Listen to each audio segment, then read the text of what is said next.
Guys, and welcome back to my channel. So yeah, this week I'm going to be giving you some do's and some don'ts of maintaining and having natural hair. I wrote them down right here in my notebook so I didn't forget them. So sorry if I keep, looking down, it's just because, I'm trying to get them for you guys.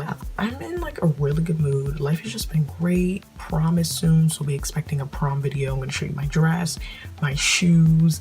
I'm going to show you a hairstyle I do. I'm going to be wearing very little bit of makeup, not much at all, and yeah, I might even vlog a little bit at prom, so stay tuned for that video. But let's get into this video. So I'm going to start off with a do.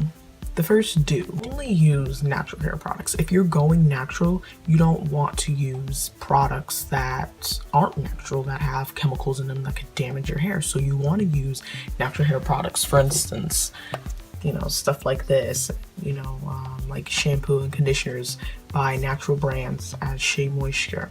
Don't perm your hair. You can't perm your hair and then say you're natural, because it's not natural. Perms are chemicals, or I meant to say relaxer, but don't relax your hair. That's a chemical that literally straightens your hair and takes it out of its natural state.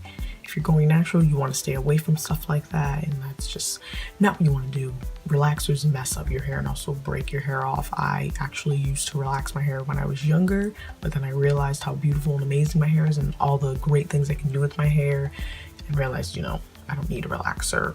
And my hair doesn't have to be straight for me to love it. My hair can be in braids, or it can be poofy and curly. Like, just love your hair. Next, do put your hair in a protective hairstyle, braids or twists, or you can even braid your natural hair.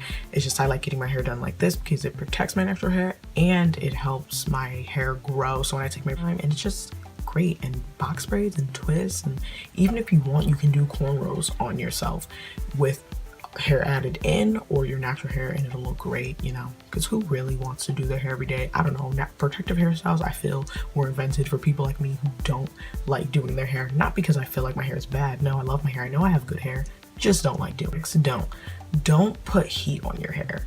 I mean, you can, but I wouldn't. I probably will never straighten my hair ever again in my life, because I used to wear my hair up in a bun, and I would like leave some pieces out and I would straighten them.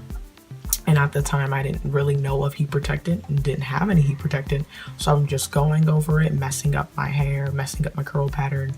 And those two pieces have, they're growing out. It's, not really as noticeable anymore. But before, I would put my hair up and my rest of my hair would be curly. And then those two pieces would be pinned straight. I would wash it and everything, and they would stay straight. Heat really does mess up your hair. I mean, I don't really know how good heat protectant is, but if you are going to straighten your hair, heat protectant is, good to use, I heard.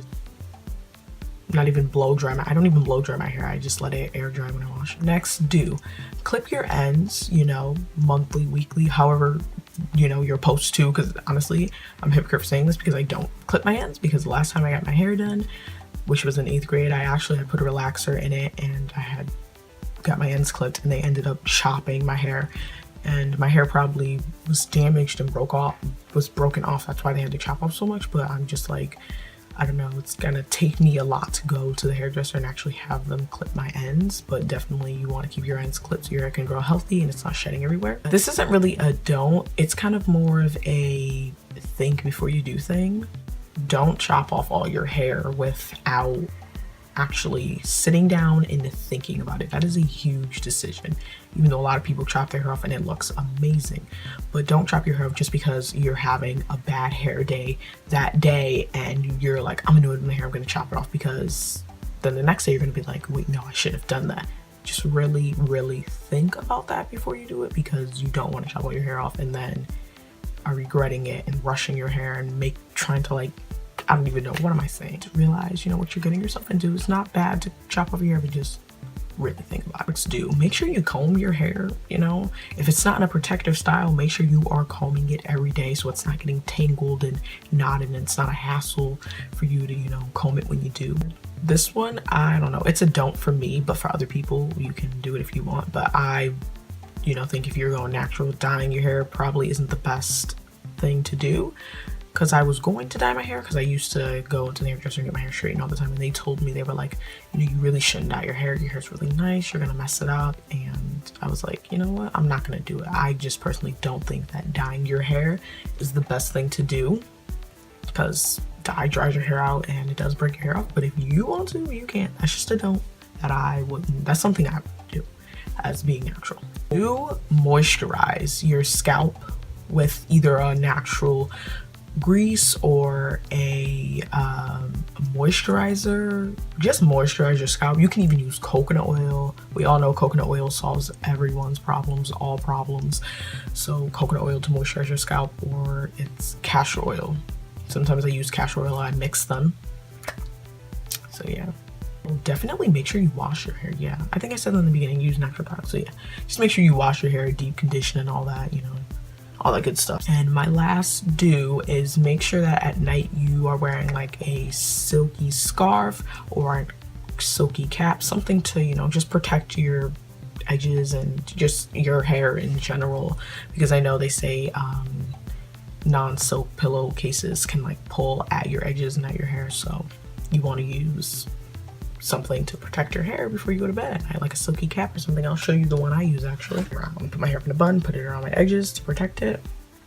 Or when your hair is natural and you're not in a protective style, what I do before I go to bed, when my hair's not in braids, I will section my hair in fours and put it in braids, and then put this over it. And yeah, I mean, it'll fall off during the night, but you know, you just put it back on. So yeah, all my do's and don'ts. I hope that you guys enjoyed that.